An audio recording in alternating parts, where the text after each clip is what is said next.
വിഷ്ണുശാലിനിയുടെ ഇന്നത്തെ എപ്പിസോഡിൽ അങ്ങനെ മെഴുകുതിരി അങ്ങ് സുസ്മിതയുടെ മേപ്പോട്ടത്തേക്ക് എറിഞ്ഞ ശേഷം വാ വിഷ്ണുട്ടാന്നും പറഞ്ഞ് ശാലിനി വിഷ്ണുവിൻ്റെ കൈ പിടിച്ചുകൊണ്ടങ്ങ് ഇറങ്ങുകയാണ്. അന്നേരം അച്ഛൻ ഞങ്ങൾ ഇറങ്ങുകയാണെന്ന് വിഷ്ണു പറയുന്നുണ്ട്. അന്നേരം ആ മക്കളെ നിന്നൊക്കെ രാഘവനാർ വിളിക്കുന്നുണ്ട്. പക്ഷേ വിഷ്ണു ശാലിനി അങ്ങനെ ഇറങ്ങി പോകുന്നത് കാണുമ്പോൾ ഫാമയ്ക്കങ്ങ് ആകെ വിഷമമാവുകയാണ്. തുടർന്ന് ഫാമ ദേഷ്യത്തോടു കൂടി ഒരു നോട്ടം സുസ്മിത ഇങ്ങനെ നോക്കുന്നുണ്ട്. അതിനുശേഷം സെറ്റിൽ കിടക്കുന്ന പ്രീതിയുടെ അടുത്തേക്ക് ചെന്ന് അവിടെ ഇരുന്നിട്ട് പ്രീതിയുടെ തലയെടുത്ത് തൻ്റെ മടിയിലേക്ക് വെച്ച ശേഷം തലോടുകയും സങ്കടപ്പെട്ടിരിക്കുകയാണ്. അർജുനും ആകെ വിഷമിച്ചിരിക്കുന്നുണ്ട്. തുടർന്ന് സുസ്മിതയാണെങ്കിൽ കരഞ്ഞുകൊണ്ടങ്ങ് റൂമിലേക്ക് കയറി പോവുകയാണ്. അന്നേരവും അർജുൻ അങ്ങ് നോക്കിക്കൊണ്ടിരിക്കുകയാണ് സുസ്മിതയെ. തുടർന്ന് റൂമിലേക്ക് എത്തുന്ന സുസ്മിതയാണെങ്കിലോ ശാലിനി പറഞ്ഞ കാര്യങ്ങളൊക്കെ ഓർത്ത് ആകെ അങ്ങ് ടെൻഷനിലാണ്. തുടർന്ന് പിറ്റേന്ന് രാവിലെ രാജിയമ്മയുടെ ആ വീട്ടിലേക്ക് കുടിലേക്ക് കുറുപ്പ് സാറും ശാരദാമ്മയും കൂടി ചേർന്ന് ഒരു കാറിൽ ശാരികയെ കൊണ്ടുവരികയാണ്. അന്നേരം വീട്ടിൻ്റെ മോൾ ഭാഗത്തായിട്ടാണ് വണ്ടി നിർത്തുന്നത്. തുടർന്ന് കല്ലുണ്ടാക്കിയ പടികളിലൂടെ പതിയെ ശാരികയെ പിടിച്ചിറങ്ങുകയാണ്. അന്നേരം സൂക്ഷിച്ചെന്നൊക്കെ കുറുപ്പ് സാറും ശാരദാമ്മയും പറയുന്നുണ്ട്. ശാരിക വീഴാനൊക്കെ പോകുന്നുണ്ട് ഇടയ്ക്ക്. അന്നേരം ഒരുവിധം ഒരു പിടിച്ച മുറ്റത്തേക്ക് കൊണ്ടുവരികയാണ്. ഈ സമയത്ത് അകത്ത് രോഹിത്തിനെ ചികിത്സിക്കുകയാണ് രാജിയമ്മ. പച്ചില മരുന്നൊക്കെ ഇടിച്ച് പിഴിഞ്ഞ് രോഹിത്തിൻ്റെ നെറ്റിയിൽ മുറിവിലേക്കൊക്കെ വയ്ക്കുകയാണ്. എന്നിട്ട് മുത്തപ്പനെ പ്രാർത്ഥിക്കുകയൊക്കെ ചെയ്യുന്നുണ്ട്. കൂടെ ആ പവിഴം എന്ന് പറഞ്ഞ കുട്ടിയും നിപ്പുണ്ട്. ഈ സമയത്താണ് അവർ വന്ന് വിളിക്കുന്നത്. കുറുപ്പ് സാറ് രാച്ചിയമ്മയെന്ന് വിളിക്കുമ്പോൾ ആരാണെന്ന് പോയി നോക്കാം പവിഴത്തിനോട് രാജിയമ്മ പറയുന്നുണ്ട്. തുടർന്ന് പവിഴം വന്ന് നോക്കുമ്പോൾ വൈദ്യസഹായത്തിന് വേണ്ടി വന്നതാണ് എന്ന് പറയുന്നുണ്ട്. അന്നേരം രാജിയമ്മ ഒരാളെ പരിശോധിക്കുകയാണ്. വിളിച്ചാലും വഴക്ക് പറയും എന്നിങ്ങനെ പറയുന്നുണ്ട്. അന്നേരം ഞങ്ങൾക്കിവിടെ ഇരിക്കാമല്ലോ എന്ന് ശാരദാമ്മ ചോദിക്കുകയാണ്. അന്നേരം ഇരുന്നോളൂ എന്ന് ആ കുട്ടി പറയുന്നുണ്ട്. തുടർന്ന് രാജിയമ്മയുടെ മോളാണോ എന്നൊക്കെ ചോദിക്കുമ്പോൾ അല്ല, ഞാനിവിടെ സഹായത്തിന് നിൽക്കുന്നതാണ്, എനിക്ക് അച്ഛനും അമ്മയൊന്നും ഇല്ല, അവരൊക്കെ മരിച്ചു പോയി എന്നൊക്കെ ആ കുട്ടി പറയുന്നുണ്ട്. രാജിയമ്മ കല്യാണം കഴിച്ചിട്ടില്ല എന്ന് കുറുപ്പ് സാറും പറയുകയാണ്. ഈ സമയത്ത് രാജിയമ്മ അകത്തുനിന്ന് ഇറങ്ങി വരുന്നുണ്ട്. പക്ഷെ രാജിയമ്മയുടെ മുഖം ആകെ അങ്ങ് ദേഷ്യഭാവത്തിലാണ്. ആരാ എന്തിനാന്നൊക്കെ ചോദിക്കുന്നുണ്ട്. ആ കുട്ടിയോട് അകത്തേക്ക് കയറി പോകാനും പറയുകയാണ്. അന്നേരം പവിഴം അങ്ങ് അകത്തേക്ക് രോഹിത്തിൻ്റെ അടുത്തേക്ക് പോയിരിക്കുന്നുണ്ട്. തുടർന്ന് ഒരു വൈദ്യസഹായത്തിന് വേണ്ടി വന്നതാണ് പൊന്നുസ്വാമി പറഞ്ഞിട്ട് എന്നിങ്ങനെ കുറുപ്പ് സാറ് പറയുമ്പോൾ ഞാൻ സ്വാമിയോട് പറഞ്ഞതാണല്ലോ, വൈദ്യമുറിയിൽ ഒരാളുണ്ട്, ഇവിടെ ഒരാളെ ചികിത്സിക്കാനുള്ള സൗകര്യമേ ഉള്ളൂ, ആളെ എടുക്കാൻ പറ്റില്ല എന്ന്. നേരെ ശാരദാമ്മ തൊഴുതു പറയുകയാണ്, എൻ്റെ മോളാണ്, കീടനാശിനി കഴിച്ച് കാഴ്ച പോയതാണ്, അവൾ ജീവിതം തുടങ്ങിയിട്ടേ ഉള്ളൂ എന്നൊക്കെ തൊഴുതു പറയുമ്പോൾ ഞാൻ പറഞ്ഞോ കീടനാശിനി കഴിക്കാനായിട്ട് എന്ന് പറഞ്ഞ് രാജിയമ്മ അങ്ങ് ദേഷ്യപ്പെടുകയാണ്. ഇവിടെ ചികിത്സിക്കാൻ പറ്റില്ല എന്ന് പറയുമ്പോൾ വീണ്ടും പൊന്നുസ്വാമി പറഞ്ഞത് എന്ന് പറഞ്ഞ് കുറുപ്പ് സാർ പറയാൻ തുടങ്ങുമ്പോൾ ഇത് സർക്കാർ ആശുപത്രിയൊന്നും അല്ല, ഇവിടെ ശുപാർശ എടുക്കാനായിട്ട് എന്നിങ്ങനെ രാജിയമ്മ സംസാരിച്ചുകൊണ്ടിരിക്കുകയാണ്. ഇതൊക്കെ കേട്ട മിണ്ടാതെ ശാരികയും നിൽക്കുകയാണ്. ശാരദാമ്മയ്ക്കും അങ്ങ് പ്രതീക്ഷയൊക്കെ കൈവിടുകയാണ്. ഇതേസമയം അകത്ത് പോയിരിക്കുന്ന പവിഴമാണെങ്കിൽ ഇങ്ങനെ ആ രോഹിത്തിനെ അടിമുടി നോക്കിക്കൊണ്ടിരിക്കുമ്പോൾ രോഹിത്തിൻ്റെ വിരൽ ഇങ്ങനെ പതിയെ അനങ്ങുകയാണ്. എന്നിട്ട് ഓടി വന്ന് രാജിയമ്മയെന്നും പറഞ്ഞ് വന്നിട്ട് ആ മാമൻ കൈ അനക്കി എന്നിങ്ങനെ പറയുകയാണ്. തുടർന്ന് മുത്തപ്പ എന്ന് വിളിച്ചുകൊണ്ട് രാജിയമ്മ അകത്തേക്ക് ചെന്നതിന് ശേഷം കൈയൊക്കെ പിടിച്ച് നാടിമിടിപ്പൊക്കെ നോക്കുകയാണ്. തുടർന്ന് കണ്ണൊക്കെ തുറന്ന് നോക്കുന്നുണ്ട്. അതിനുശേഷം രാജിയമ്മ കാണുന്നുണ്ട് ആ കൈവിരൽ ഇങ്ങനെ ചലിപ്പിക്കുന്നതായിട്ട്. അന്നേരം മുത്തപ്പൻ കാത്തു. പച്ചില മരുന്നുകളുടെ ചികിത്സ ഫലിച്ചു തുടങ്ങി. നാഡീഞരമ്പുകളിൽ ജീവന്റെ പച്ച വീണ് തുടങ്ങി. ഇനി രക്ഷപ്പെടും എന്നിങ്ങനെ പറയുകയാണ്. എന്നിട്ട് ആ ചികിത്സ വൈദ്യസഹായത്തിന് വന്നവർ പോയോ എന്ന് പവിഴത്തിനോട് ചോദിക്കുകയാണ്.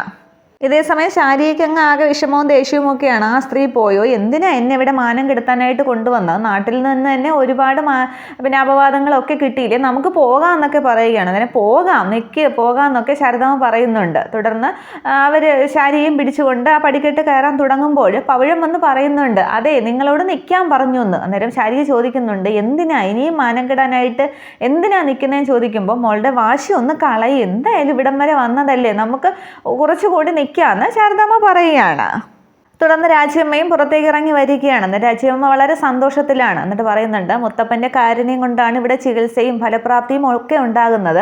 മുത്തപ്പൻ ഒരു ലക്ഷണം കാണിച്ചു തന്നാലേ എല്ലാത്തിനും ഒരു വിധി ഉണ്ടാകുകയുള്ളൂ. നിങ്ങളുടെ കാര്യത്തിൽ മുത്തപ്പൻ ഒരു ഫലം കാണിച്ചു തന്നിരിക്കുകയാണ്. അതുകൊണ്ട് ഈ കുട്ടിയെ ഇവിടെ ചികിത്സയ്ക്ക് എടുക്കാമെന്ന് പറയുമ്പോൾ നന്ദിയുണ്ട് എന്നിങ്ങനെ ശാരദാമ്മ വീണ്ടും തൊഴുതു പറയുകയാണ്. തുടർന്ന് രാജിയമ്മ പറയുന്നുണ്ട്, ചികിത്സ കഴിയുന്നത് വരെ താമസം ഇവിടെ തന്നെ ആയിരിക്കണം, പുറത്തു നിന്നുള്ള ഭക്ഷണം ഒന്നും പാടില്ല, ഉറക്കവും ഭക്ഷണവും ഒക്കെ ഞാൻ പറയുന്ന രീതിക്ക് ഇവിടുത്തെ രീതി അനുസരിച്ചായിരിക്കണം, ഇതിൽ വേറെ എന്തെങ്കിലും സംസാരമുണ്ടെങ്കിൽ നിങ്ങൾക്കങ്ങ് പോകാമെന്ന് പറയുകയാണ്. അന്നേരം ഇല്ല, ഒരു തടസ്സവുമില്ല, എല്ലാം സമ്മതമാണെന്ന് കുറുപ്പ് സാറ് പറയുകയാണ്. അന്നേരം ഒരു വൈദ്യമുറി കൂടി ഒഴിക്കാനുള്ള സമയം വേണം, നിങ്ങൾ പോയിട്ട് നാളെ വരുമെന്ന് പറഞ്ഞിട്ട് രാജിയമ്മ ആ പവിഴത്തെയും കൂട്ടി അങ്ങ് അകത്തേക്ക് പോവുകയാണ്. തുടർന്ന് ശാരദാമ്മയോട് സന്തോഷമായില്ലെന്ന് കുറുപ്പ് സാറ് ചോദിക്കുകയാണ്. അന്നേരം മോളുടെ ഭാഗ്യം എന്നൊക്കെ പറഞ്ഞിട്ട് ശാരദാമ്മ പറയുന്നുണ്ട്, ഇവിടെ ഒരാളെ കൂടി ചികിത്സിക്കുന്നെന്ന് പറഞ്ഞില്ലേ, ഇപ്പോൾ ഇവളെ ചികിത്സയ്ക്ക് എടുക്കാനായിട്ട് കാരണം അയാൾ തന്നെയാണ്. അയാളുടെ കാര്യത്തിൽ ഒരു പുരോഗതി ഉണ്ടായത് കൊണ്ടല്ലേ രാജ്യമ്മ ചികിത്സയ്ക്ക് എടുത്തത്. അപ്പോൾ അയാളെ കണ്ടൊരു നന്ദി വാക്ക് പറയണ്ടേ, അല്ലെങ്കിൽ മോശമല്ലേ സാറേ എന്ന് ചോദിക്കുകയാണ്. അന്നേരം നാളെ മുതൽ ഇവിടെ തന്നെയല്ലേ താമസം, സൗകര്യമായിട്ട് കാണുകയും സംസാരിക്കുകയും ഒക്കെ ചെയ്യാമല്ലോ, ഇപ്പം നമുക്ക് പോകാമെന്നും പറഞ്ഞ് അവർ അവിടെ നിന്നും രാജ്യമ്മയുടെ വീട്ടിൽ നിന്നും തിരിച്ച് വരികയാണ്.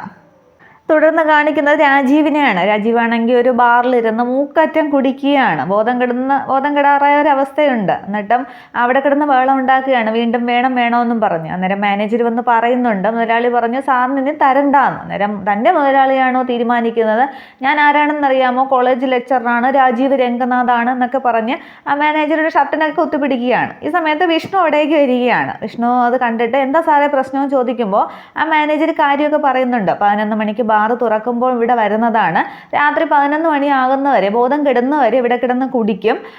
പിന്നീട് നമുക്ക് വെളിയിൽ ഇട്ടിട്ട് പോകാനായിട്ട് സാധിക്കില്ല, പോലീസിൻ്റെ വിളി വരും, അതുകൊണ്ട് റൂം എടുത്ത് താമസിപ്പിക്കും. പിറ്റേന്ന് റൂമിൻ്റെ റെൻറ്റ് ചോദിക്കുമ്പോൾ തന്നോട് ഞാൻ പറഞ്ഞോ റൂം എടുത്ത് താമസിക്കാനെന്നും പറഞ്ഞിട്ട് അതിനും ബഹളമാണ്.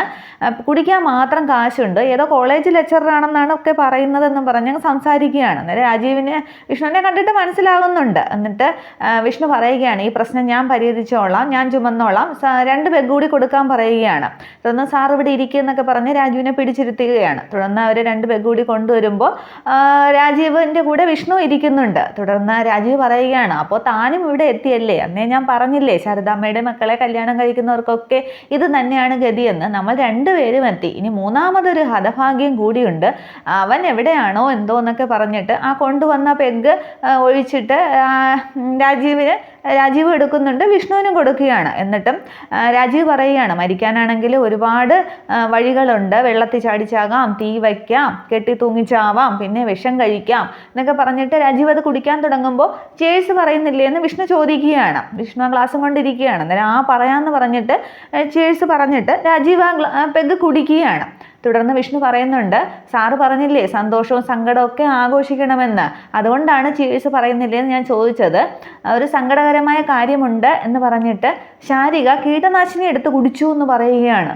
അന്നേരം രാജീവങ്ങ് ആകെ അന്തം വിടുകയാണ്. കുടിച്ച ലെവലുകളെല്ലാം രാജീവിന് പോയി, രാജീവിനങ്ങ് ബോധം വരികയാണ്.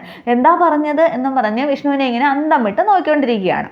അത്രയും ആകുമ്പോൾ ഈ എപ്പിസോഡ് അവസാനിക്കുകയാണ്. ഇനിയിപ്പോൾ എന്തായാലും രാജീവ് ശാരികയെ തേടി വരിക തന്നെ ചെയ്യും.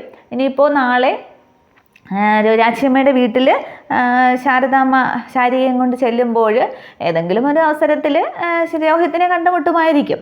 അപ്പോൾ ഇനിയാണ് ബാക്കി കഥകളൊക്കെ. Okay, thank you.